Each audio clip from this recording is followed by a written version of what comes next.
Nicolas Sarkozy qui est dans les Ardennes, il doit rencontrer des ouvriers. Pour en parler, on retrouve Thierry Arnaud, notre envoyé spécial. Bonjour Thierry, vous êtes à Vrigne-au-Bois. En 2006, au même endroit, on se souvient que celui qui était alors candidat à la présidentielle avait conquis l'électorat ouvrier en s'adressant à la France qui souffre. Et aujourd'hui, la reconquête s'annonce beaucoup plus difficile.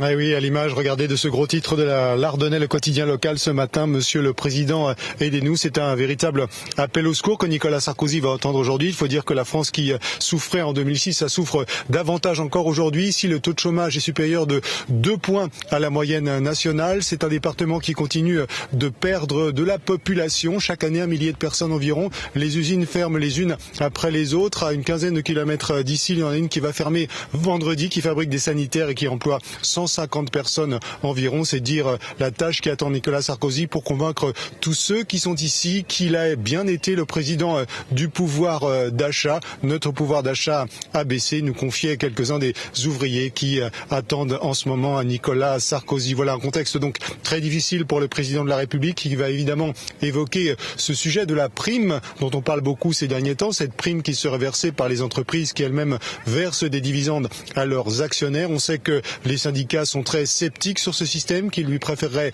très largement une augmentation de salaire. Nicolas Sarkozy ira sans doute plus loin avec une véritable défense et illustration de sa politique, en expliquant par exemple pourquoi la suppression de la taxe professionnelle a permis de maintenir les usines en France, les mesures prises en faveur du pouvoir d'achat ces derniers mois, notamment sur les prix des carburants, du gaz et de l'électricité. Tout cela sera listé. Il en faudra sans doute davantage pour convaincre un public très sceptique ici, à l'image de beaucoup d'élus de gauche qui ont choisi de boycotter la réunion qui doit se tenir avec Nicolas Sarkozy après la visite de cette usine qui se trouve derrière nous.